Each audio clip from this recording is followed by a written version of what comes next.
வணக்கம். தமிழ் ஃபுட் கார்னரில் இன்னைக்கு இஞ்சி சட்னி அரைக்க போகிறோம். இஞ்சியோட காரம் தெரியாமல் இஞ்சி வாசனையோட இந்த சட்னி ரொம்ப டேஸ்ட்டாக இருக்கும். இட்லி தோசைக்கு விட்டு சாப்பிட்றதுக்கு ரொம்ப ரொம்ப அருமையாக இருக்கும். இப்போ இந்த டேஸ்டான இஞ்சி சட்னியை எப்படி பண்ணுறதுன்னு பார்க்கலாம். இந்த பேனில் 2 டேபிள் ஸ்பூன் எண்ணெய். நம்ம இஞ்சியை எண்ணெயிலேயே வதக்க போகிறோம், அதனால் எண்ணெய் கொஞ்சம் அதிகமாக தான் சேர்க்கணும். எண்ணெய் சூடாகிடுச்சு. தோல் சீவி கட் பண்ண 2 டேபிள் ஸ்பூன் இஞ்சியை இதில் சேர்த்துக்கலாம். மிதமான தீயில வச்சு இந்த இஞ்சியோட பச்சை வாசனை போகிற அளவுக்கு வதக்கிக்கணும். இஞ்சி எண்ணெயிலேயே வதங்கி அதனுடைய பச்சை வாசனை போயிடுச்சு. 6 பச்சை மிளகாவை இந்த மாதிரி கீறி வச்சுருக்கேன். இதை இதில் சேர்த்துட்டு நல்லா வதக்கிக்கலாம். 6 பச்சை மிளகாய் கரெக்டாக இருக்கும். நீங்கள் உங்கள் காரத்துக்கு தகுந்தபடி சேர்த்துக்கங்க.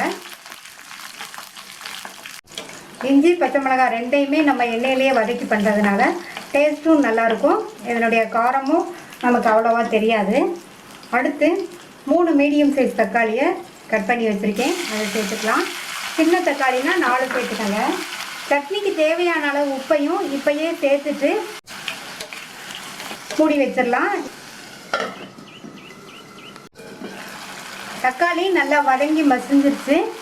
இது கூட 5 டேபிள் ஸ்பூன் தேங்காய் துருவல் சேர்த்துக்கலாம்.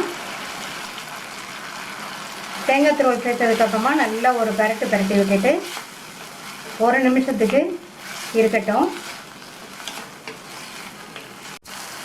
1 நிமிஷத்துக்கு அப்புறமா இதில் 1 டேபிள் ஸ்பூன் பொட்டுக்கடலையை சேர்த்து நல்லா ஒரு தடவை மிக்ஸ் பண்ணி விட்டுட்டு ஸ்டவ் ஆஃப் பண்ணிவிட்டு இதை ஆற விட்டுறலாம். இப்போ வதக்கி வச்சதெல்லாம் நல்லா ஆறிடுச்சு. இதை மிக்ஸி ஜாரில் சேர்த்துட்டு இதில் தேவையான அளவு தண்ணி சேர்த்து லேஸ் கொரப்பாக அரைச்சிக்கலாம். அரைச்ச சட்னியை இந்த கிண்ணத்துக்கு மாற்றிட்டு மிக்ஸி ஜாரை கழுவி 1/2 கப் தண்ணி சேர்த்து நல்லா கலந்து விட்டுறலாம். இந்த சட்னி இந்த கன்சிஸ்டன்சிக்கு இருந்தால் நல்லாயிருக்கும் இட்லி தோசைக்கு விட்டு சாப்பிட்றதுக்கு. இந்த சட்னிக்கு தாளிப்பு போட்டுடலாம்.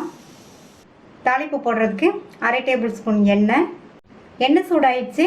1/2 டீஸ்பூன் கடுகு பொரிஞ்சதும் 1/2 டீஸ்பூன் உளுந்து, அடுத்து கறிவேப்பிலை.